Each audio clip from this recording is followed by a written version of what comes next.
Boa noite, queridos. As crianças podem sair para o culto. A identidade revelada. Esse é o título da exposição dessa noite.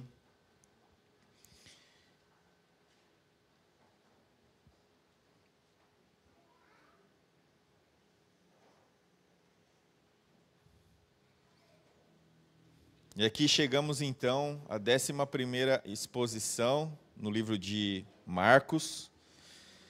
Então, nós já temos uma caminhada aí de pregações, né, no capítulo 1, e agora adentramos o capítulo 2. E aqui a percepção vai ser nítida para mim e para você, quanto muda aqui o trajeto dessa narrativa. No capítulo 1, nós vemos esse capítulo da glória. Apesar de Satanás, de alguma maneira, se colocar contrário. Mas, nesse segundo capítulo, nós vamos ver que sai de cena Satanás e começa, então, agora uma perseguição de homens. Então, o primeiro capítulo da glória e o segundo da oposição.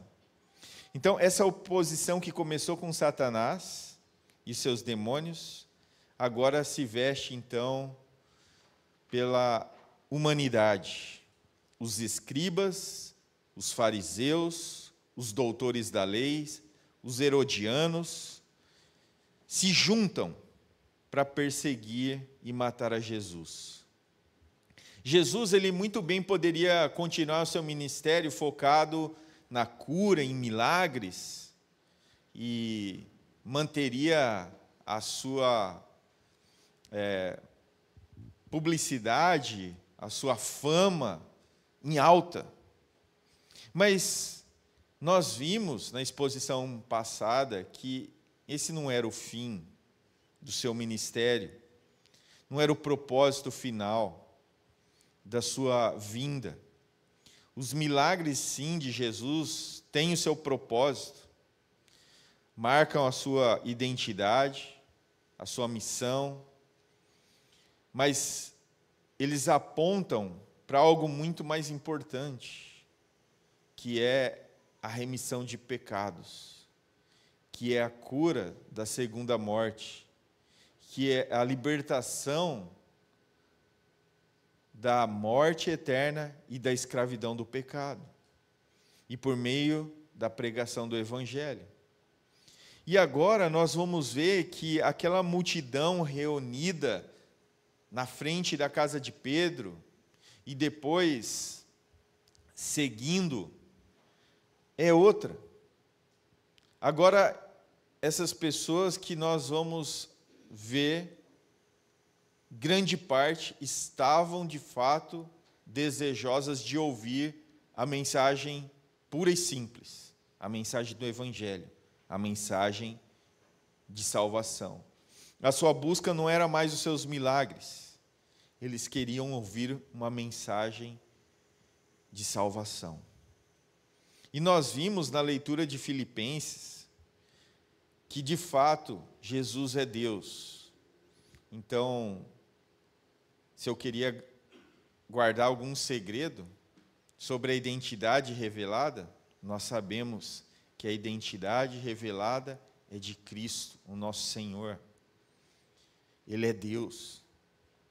E eu quero convidar vocês a abrir então o texto comigo lá de Marcos, capítulo 2, nós vamos ler dos versos 1 a 12. Marcos, capítulo 2, versículos 1 a 12.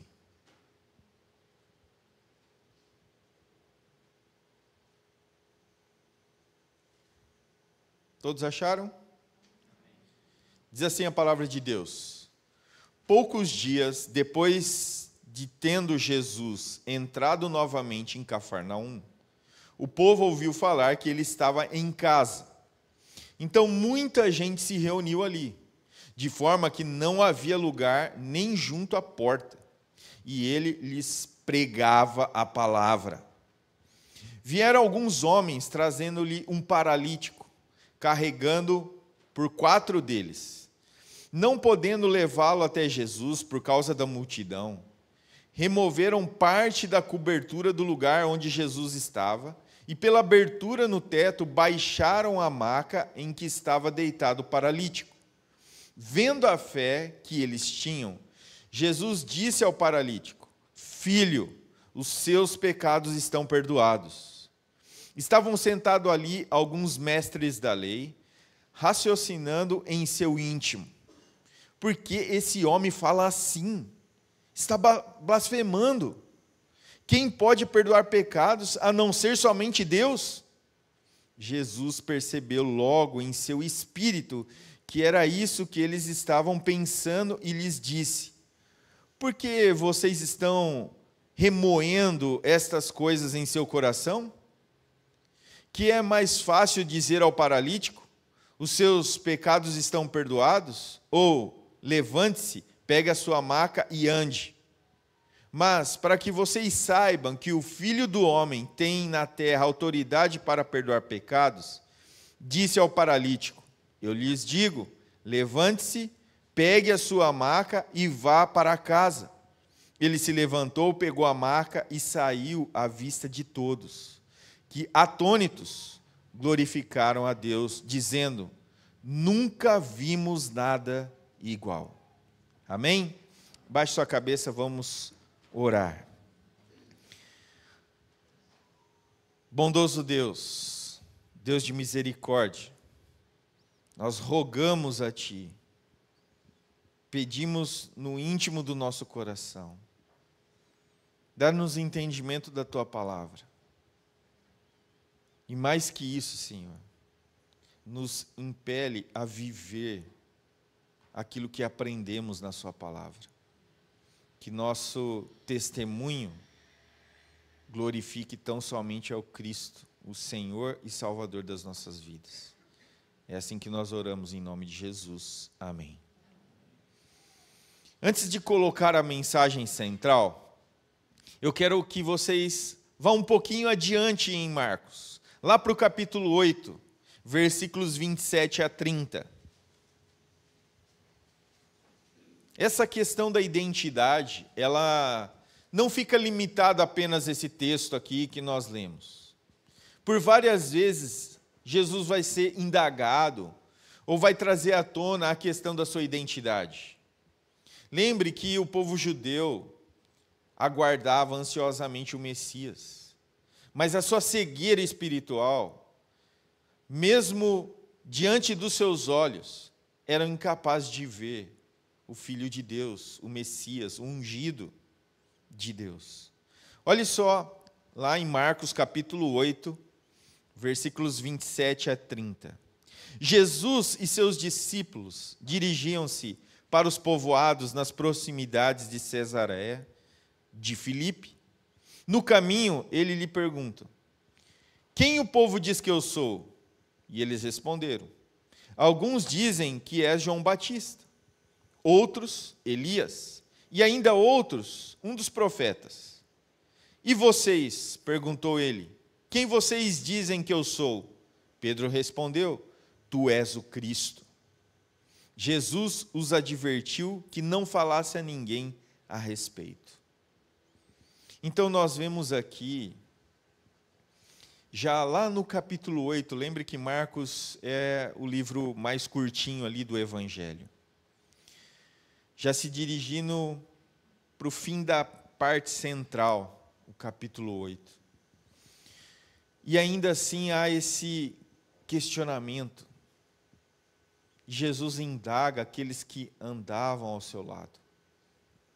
E nós então obtemos uma resposta, a qual Jesus fala, certa resposta: tu és o Cristo. Então, a mensagem central, a identidade revelada de Cristo como ungido de Deus, enviado ao mundo para redimir pecadores.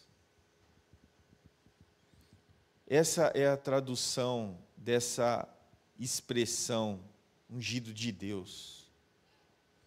Cristo é o ungido de Deus, é o Filho de Deus, Ele é Deus, e só Ele pode nos redimir, nos salvar, nos tirar dessa condição de trevas e nos levar para uma nova vida. Uma vida agora redimida pela obra, pela pessoa de Jesus. Nada que nós podemos fazer pode nos levar a Deus, mas tão somente a pessoa e obra de Cristo. É Ele que perdoa pecados. Então, é isso que fica identificado aqui, Jesus como Deus. Por isso eles fazem aquela indagação. Mas não é só Deus que pode perdoar pecados. Jesus, aqui, pela primeira vez, já está se identificando como Filho de Deus, como ungido, como Messias, como Salvador da humanidade. Não há outro caminho, não há possibilidades, só existe um caminho, e o caminho é Cristo. Então a sua identidade é revelada, mas como eu disse, a cegueira espiritual faz que as pessoas não enxerguem aquilo que está à sua vista, a centímetros. Mas a pessoa não consegue enxergar aquilo que está diante dos seus olhos. Então eu quero trabalhar nesse texto que nós lemos, de Marcos, dividindo em 3 partes. A primeira, na casa de Jesus, versículos 1 e 2. Talvez quando nós lemos esses versos iniciais, nós nem nos atentamos à questão da casa, mas nós estamos vendo que Jesus está voltando da viagem lá da Galileia, capítulo 1, versículo 38 e 39, e está voltando para o seu quartel-general, para a sua cidade. Nós podemos ver isso lá em Mateus 9. E ele está agora em casa. Alguns interpretam na sua própria casa. Mas nós sabemos que lá em Mateus 8, 20, o Filho do Homem não tem onde deitar a sua cabeça. Mas aqui não está falando que é uma propriedade que ele comprou com seu próprio dinheiro e ali então possuía o título. Mas uma casa que ele estava estabelecido, junto com os seus. Então, não é impossível que ele está na sua casa, especificamente. Alguns afirmam que ele está na casa novamente de Pedro. É uma interpretação bem popular, alguns adotam ela. Mas se nós olharmos para o contexto anterior, lá de Marcos 1, 29, ele foi específico em falar que Jesus estava na casa de Pedro, porque agora ele não diria sim. Então nós devemos considerar essa possibilidade que Jesus estava em uma casa que foi providenciada a ele e àqueles que estavam agora juntamente no seu ministério. Mas seja qual for o caso, um sentido real, é que nós sabemos que ele chegou em um lar, e ele estava ali. E outra parte, e talvez a mais importante, é que as pessoas, logo que souberam, foram na sua direção, para ouvi-lo, para ouvir a sua mensagem. Então, tende em vista aí a admiração que causou as operações de milagres que tinham acontecendo aqui e também na Galileia. Pessoas vieram buscar ficar próximo do Cristo. E sem dúvida, nós vemos que alguns amigos, algumas pessoas que gostariam de ouvir a mensagem, de dar a oportunidade para saber se aquilo que elas estavam ouvindo de outros, de fato, era aquilo que eles esperavam. Mas também nós devemos saber que curiosos podiam estar ali, que algumas pessoas queriam ver se ele operaria mais algum milagre, mas também nós temos que saber que ali haviam pessoas que estavam incomodadas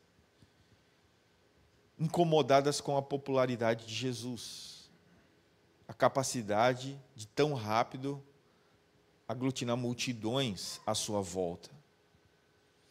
Cheios de inveja, perturbados profundamente por essa multidão que o seguia, eles vão até ali.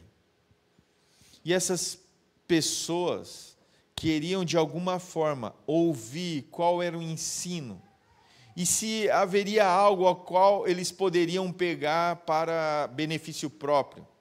E assim, então, começar uma ferrenha perseguição a Jesus. Mas o que nós podemos destacar é que Jesus estava pregando o evangelho para o público. Este era o propósito de sua vida, aquilo que nós aprendemos no domingo passado. Foi para isso que ele veio. Marcos 1,38. E a saber, trazer a mensagem de alegria, liberdade, salvação completa. Não é uma alegria sem sentido. Não é uma liberdade para fazer o que eu queira fazer. Mas é uma salvação, uma liberdade do pecado. Dessa escravidão que nos atrapalha até hoje, em nosso relacionamento com Deus. É alegria nele, na suficiência dele. É se satisfazer naquilo que ele é, e não naquilo que ele pode nos dar.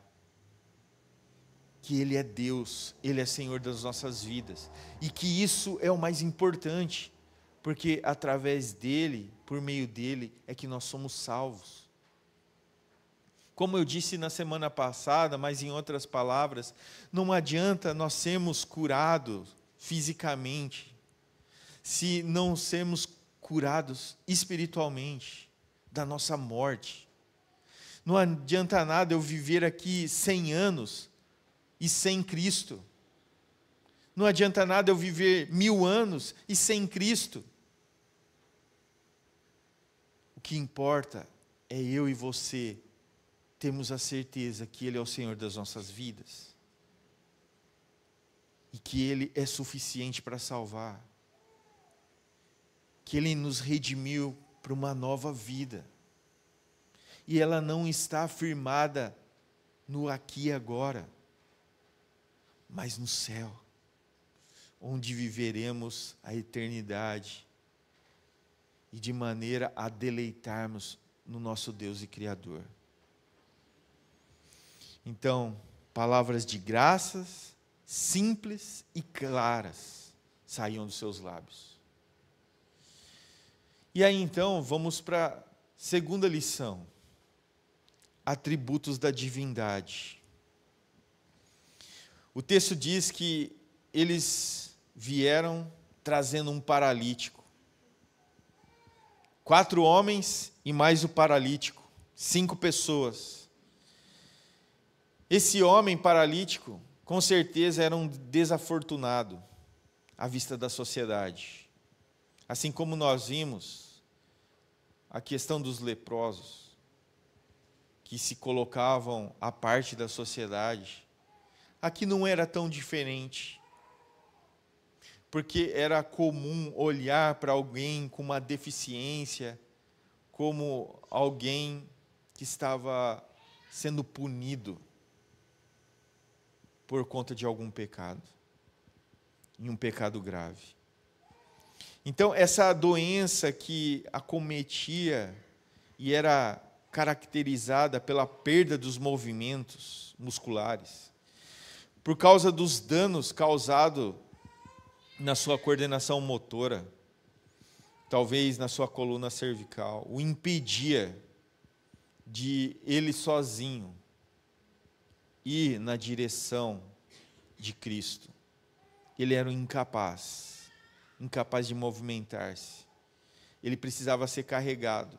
E 4 homens, talvez parentes, talvez amigos, fizeram isso por ele. A coragem e a desenvoltura desses 5, do paralítico e os 4 amigos ou parentes, deve chamar a nossa atenção, particularmente a confiança, a fé que esse homem tinha que Jesus podia o curar. E ele então entra nessa empreitada juntamente com esses 5 homens e deve nos chamar a atenção e nos trazer algumas lições. O quanto nós podemos se envolver para trazer alguém que está morto espiritualmente, para que encontre vida, remissão de pecados. Deus sempre continua agindo por meio do seu povo. Sempre Ele usa pessoas como eu e você, querido. E talvez você se sinta o homem da maca, mas você deve ser um daqueles que está carregando a maca. Porque se você já foi redimido dos seus pecados, salvo por Cristo Jesus, confia que a sua graça de fato o alcançou, você já saiu da maca. Você está entre aqueles que carregam a maca. Você deve ser um instrumento de Deus para a proclamação do Evangelho que salva. O que lhe está faltando é coragem e ousadia para anunciar as boas novas de salvação, para aqueles que estão perto e também para aqueles que estão longe. Talvez está tão perto que você acha ou acredita que eu não posso. Eu não sei o que falar. Mas fale sobre o Cristo que te salvou. E basta. Esses homens não se atemorizam ou desistem pelos empecilhos que a multidão que estava à frente o causavam. Eles fazem uma abertura no teto. Olha o que esses homens são capazes de fazer para levar alguém que está morto espiritualmente. E como Deus usa até mesmo pessoas que também estão mortas, mas que por meio da sua bondosa graça, Ele cura também aqueles que estão levando o homem que está impossibilitado de se movimentar. A maca era um tipo de cama improvisada. Aqueles que sofriam dessa doença. Talvez um colchão fino cheio de palha. Tendo em vista esses 4 homens que descem então o homem pelo telhado. É possível imaginar essa cena? O esforço, a dedicação, o não ver das dificuldades para que no fim seja executado aquilo que é necessário fazer. Foi assim então com aquele homem, com aqueles homens e aquele homem acamado fizeram. E este olhando para baixo, vê ali o seu Salvador, aquele que vai mudar a sua vida. E Jesus, olhando para ele, tem compaixão. E assim também ele enxerga os seus amigos, tanto que é citado aqui no texto. E no tocante ao paralítico, é mesmo possível que a razão de sua condição física também o impedia de algum modo de falar, talvez. Não é descrito no texto.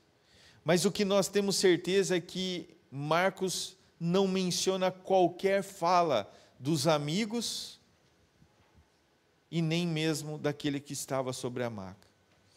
Mas nós podemos ouvir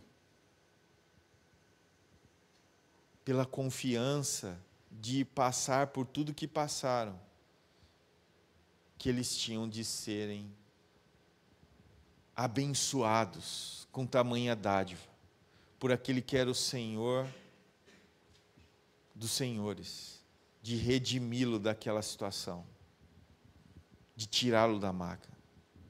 Então é importante nós vermos aqui o todo que o texto aqui nos dá para deleitarmos.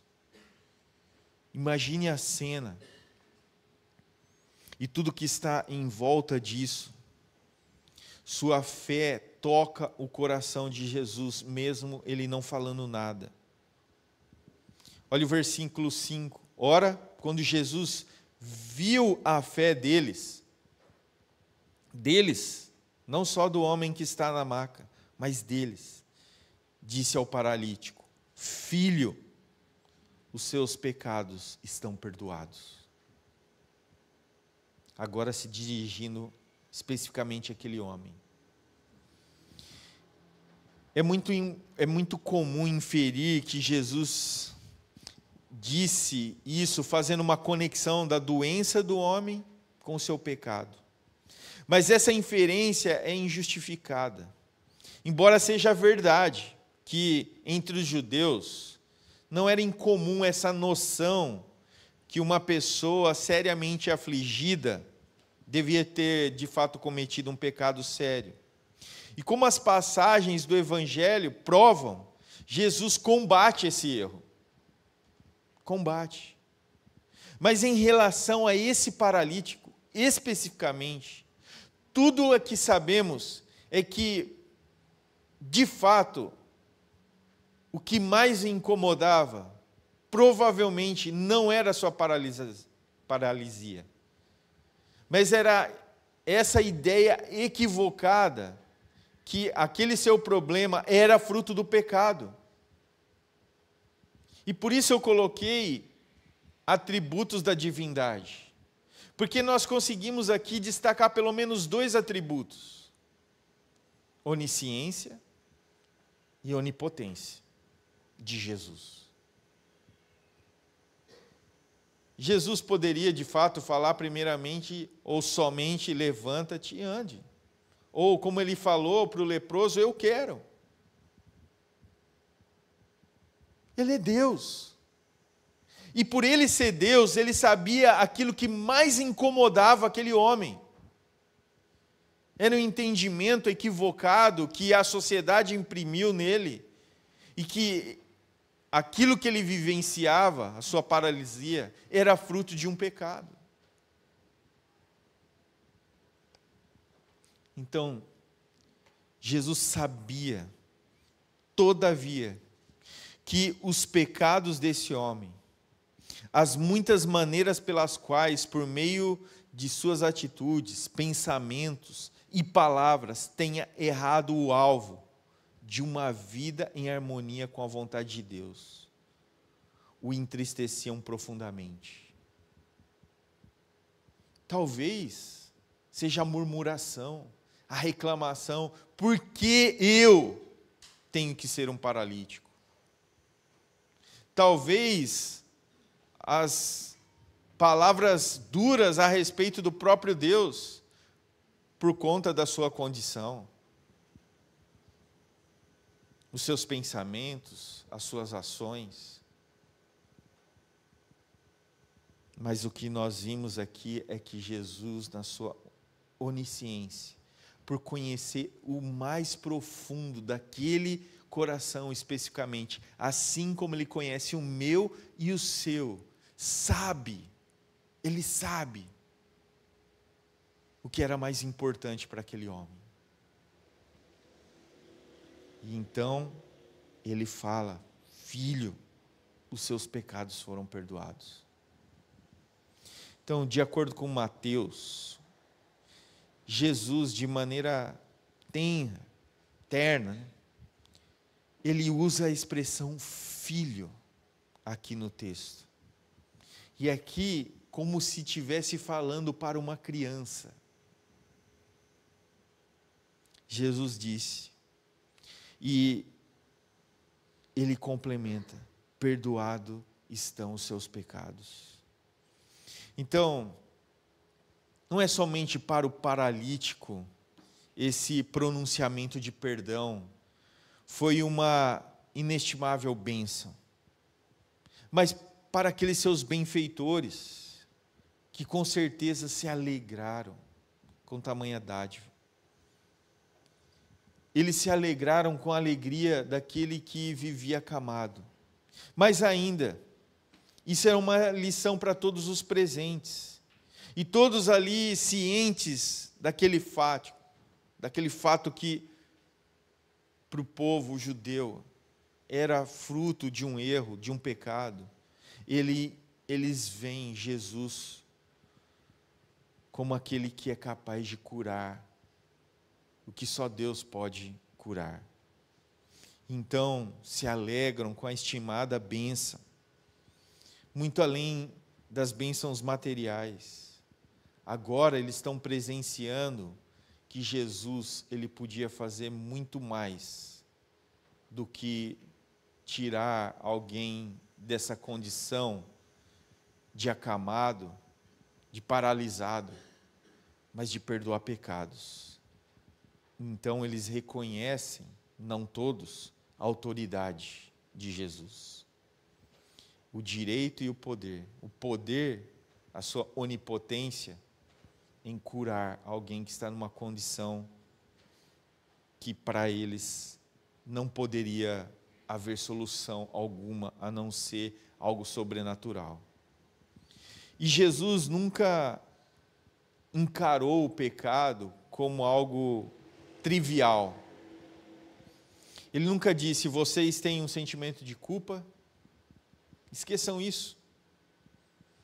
Ao contrário, ele considerava o pecado uma inescrutável separação do homem pecador e de um Deus santo. E que isso tinha um efeito devastador à alma das pessoas. E como fundamento final, aquilo separavam de Deus para todo sempre. Mas ele oferecia uma solução única e verdadeira. Ele estava consciente que as suas palavras, de fato, mudariam a história daquele homem e daqueles que estavam à sua volta. De fato, mudou de muitos, mas não de todos. E ele sabia que era totalmente impossível uma pessoa afastar a sua alma daquele sentimento de culpa, querendo compensar os seus pecados por boas obras. Ele sabia que essa filosofia inevitavelmente levaria a pessoa a um fim trágico e desesperador.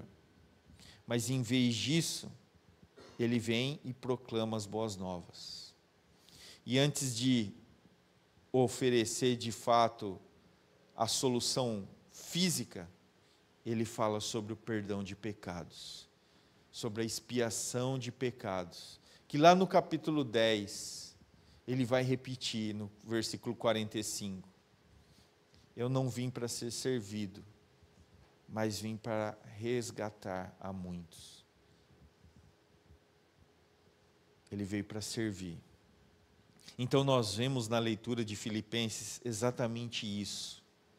Então, quando Cristo diz ao paralítico: perdoados estão os seus pecados, ele não somente está transmitindo a esse homem as boas novas, o perdão divino, ele está também exercendo o seu direito de cancelar a dívida daquele homem. Ele apaga os seus pecados completamente. Não tem melhor presente do que esse. Ele poderia continuar ali no seu leito, se ele simplesmente tivesse apenas sido perdoado os seus pecados. Seria o suficiente. Seria o suficiente.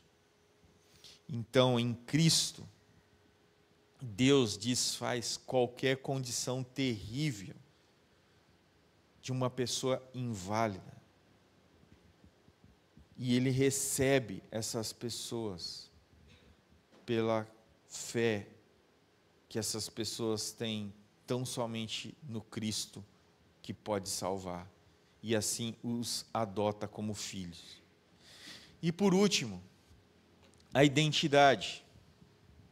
Pode-se pensar então que todos ali, quando ouviram as palavras de Jesus ao paralítico, filho, os seus pecados estão perdoados, estariam alegres com ele, vibrando, contentes. Mas no coração de alguns, nós vemos que não era isso o que se passava. Não havia espaço para um outro sentimento a não ser o de contentamento em Cristo Jesus, mas para um coração duro, sempre há espaço para uma crítica, para achar algo como algo que não é verdadeiro ou genuíno, ou que até mesmo é uma obra de Satanás, como nós veremos mais adiante em textos posteriores. E de modo então depreciativo, esses inimigos da cruz, inimigos de Deus, estão ali arrogando todo tipo de indagação sobre a obra que acabaram de ver. Todavia eles não estão gritando, mas é como se estivessem, porque quem estava ali era Deus. Jesus é Deus. Apesar de não falarem alto, estão falando dentro do seu coração. Mas o coração não é algo importante, por quê? Porque o coração revela o que está escondido no mais íntimo do nosso ser. Não é o nosso coração de fato que mostra quem nós somos. E não estou falando do órgão, estou falando de nós como pessoa, como ser humano. Em seu coração, então, esses escribas, esses mestres, esses fariseus, estão travando um diálogo, jogando pensamentos para lá e para cá. O que eles estão dizendo é mais ou menos assim: por que esse homem fala desse jeito? Ele está blasfemando. Ele está reivindicando para si uma prerrogativa que pertence somente a Deus. Sendo desse jeito, ele é culpado. Ele é culpado de blasfemo. É isso que eles estão falando. Ele está tirando a honra que deve ser somente de Deus. Quem pode perdoar pecados? Apenas Deus. E como ele tem a ousadia de falar, os seus pecados estão perdoados. De fato, os escribas estavam certos em considerar que somente Deus pode tirar pecados. Mas eles não são capazes de ver que aquele que está à sua frente é Deus. É o Cristo, é o Messias, tão esperado por eles. Mas a sua cegueira, a sua morte espiritual, os incapacita de ver o Cristo. Mas agora o pensamento dos escribas chega numa encruzilhada.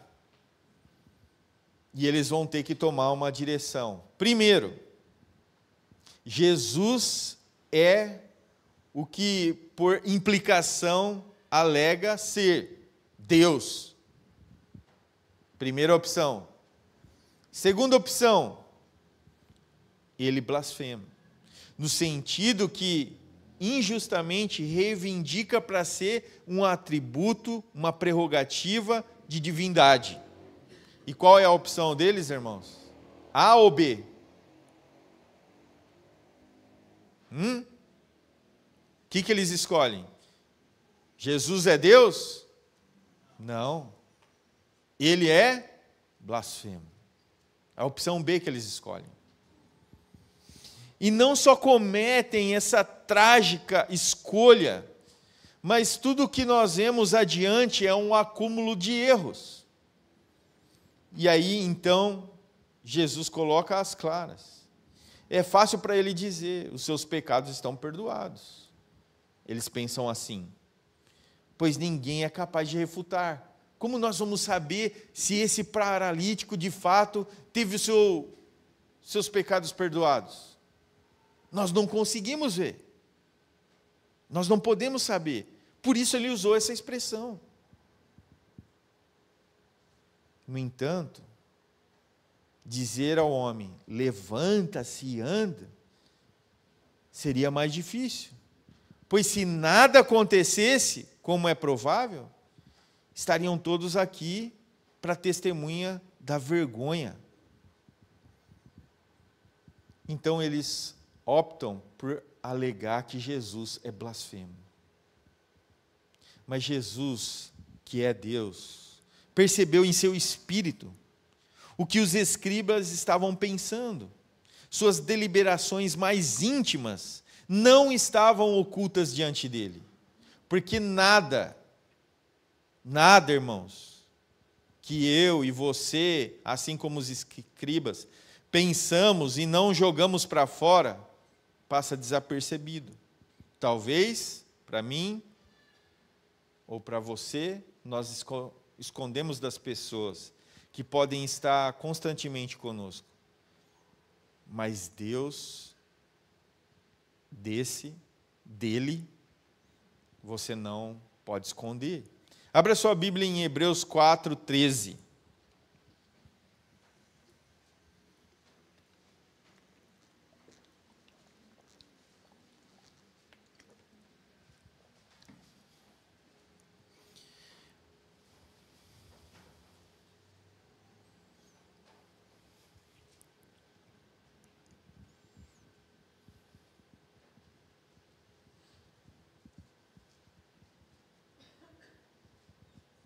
Hebreus capítulo 4, versículo 13. E não há criatura alguma encoberta diante dele. Antes, todas as coisas estão descobertas e expostas aos olhos daquele a quem deveremos prestar contas. Para quem nós vamos prestar contas, irmãos? Para Deus, para Jesus, o nosso Senhor. Quanto ao dizer ao paralítico: os seus pecados estão perdoados, ou levante-se, pegue a sua maca e ande, ambas não teriam requerido um poder onipotente, irmãos? Sim ou não? Era necessário. Isso já não bastava para que eles, por mais fracos intelectualmente que fossem, entender que Jesus estava apresentando a sua identidade como Deus. É o suficiente. Mas olha só aquilo que nós vemos em Romanos 3, versículos 10 a 12. Não há quem busque, não há quem compreenda. Não há um justo sequer. Essa incapacidade de ir na direção pelo seu próprio esforço. Nós estamos falando de mestres aqui. Nós estamos falando de pessoas que dedicavam a sua vida à religiosidade, à religião. Mas nós estamos falando aqui também de pessoas que estavam mortas espiritualmente, incapazes de ver a glória do Filho de Deus à sua frente. E vocês devem notar aqui que não há um milagre que visível a um homem cego espiritualmente, morto espiritualmente, possa ressuscitá-lo. Eles viram esse homem levantando, pegando a sua maca e indo embora. Mas eles estão contendendo contra o Filho de Deus. Que é a maior loucura de entender isso. Como que a pessoa viu tudo isso e ainda assim nega? só tem uma resposta: é cegueira, é morte espiritual. Não tem outra coisa que nós podemos inferir a esses homens. Não é falta de intelecto, não é incapacidade motora, não é nada a não ser a sua cegueira espiritual, a sua morte espiritual, a sua incapacidade de ver Deus agindo na sua frente. Essa era a condição deles.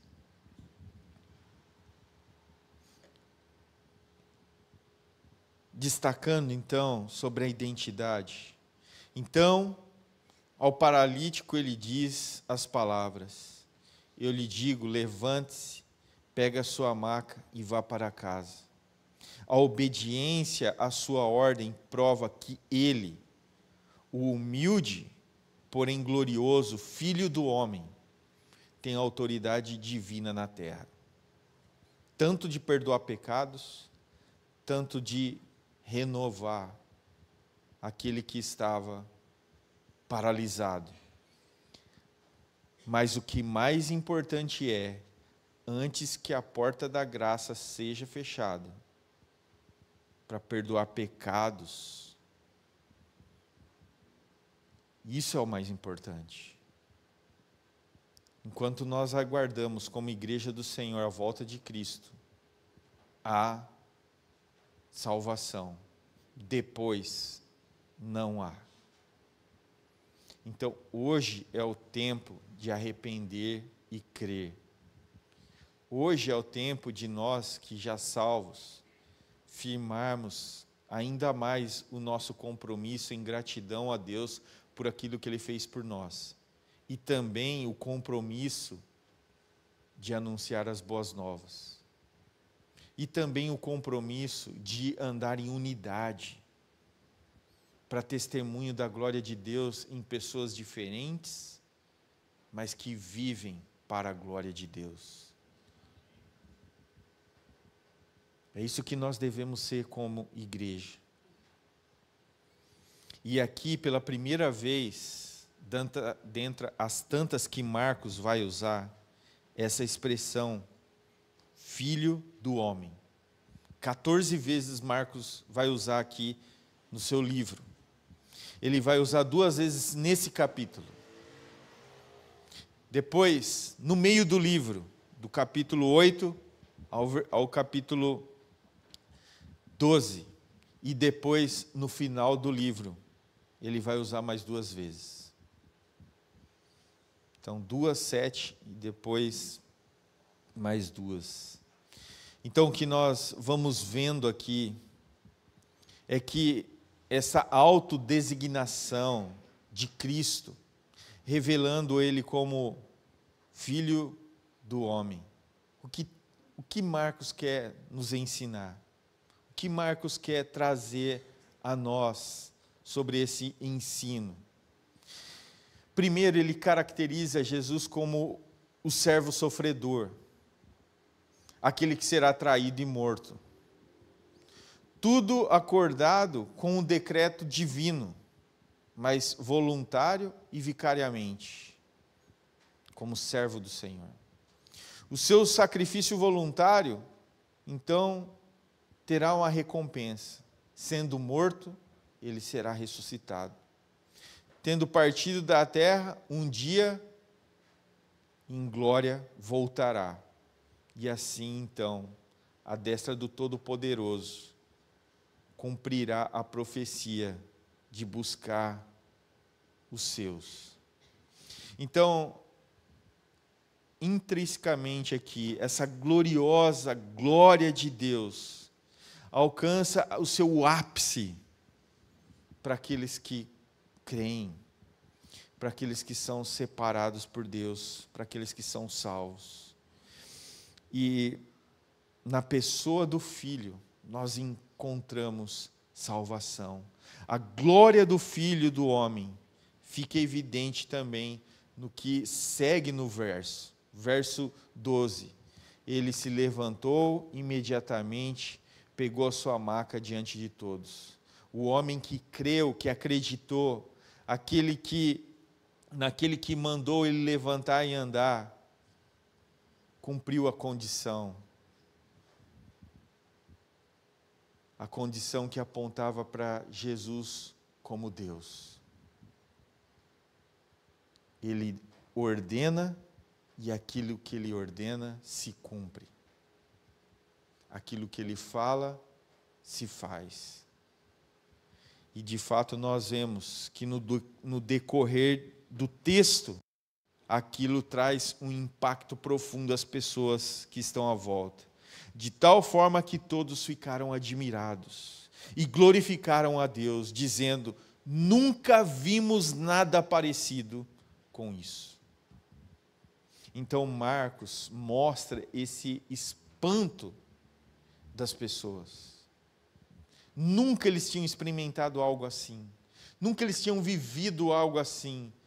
De tantos aqueles que talvez queriam ser Deus, ou de parecer Deus, falharam. Mas Cristo mostra a sua divindade. Então eu quero concluir essa exposição. Primeiro, não existe comparação, irmão, entre a cura física e a cura espiritual. Nunca esqueçam isso. E você pode usar isso de diversas formas. Nunca nós vamos ter, de fato, uma bênção comparável com a salvação. Vocês podem ganhar o mundo, mas se não tiverem a Cristo, miserável homem que sou e que você é. Mas graças a Deus por Jesus Cristo. Então, a frase simples e direta é: apenas Deus pode perdoar pecados. Portanto, Jesus é Deus. Amém? Amém. E nós somos fruto dessa graça. Se você creu, e creu de todo o seu coração, seus pecados estão perdoados. Não é porque eu falei, é porque Jesus falou. Não é porque você conquistou, é porque Ele quis te dar. Amém?